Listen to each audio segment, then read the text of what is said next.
இன்றைய நிகழ்வுகளில் சில துளிகள். கஞ்சா வியாபாரிகளாக மாறும் இளைஞர்கள், இந்து முன்னணி வேதனை.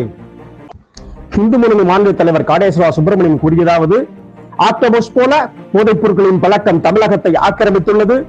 அரசியல், கல்வி, திரைத்துறை உள்ளிட்டவற்றை ஆட்கொண்டு சமூகத்தை சீரழித்து வருகிறது. கடத்தல் ஆசாமிகள் போதைப் பொருட்களில் கடத்தலில் பெற்ற பணத்தை திரைத்துறையில் முதலீடு செய்தது மிக பெரும் அதிர்ச்சியை அளிக்கிறது. போதைப் பொருள் கடத்தல் ஆசாமிகள் ஆளும் கட்சியை ஆதரிக்கும் நிலை மாறி கட்சியை சேர்ந்தவர்களே போதைப் பொருள் கடத்தும் நிலை உள்ளது.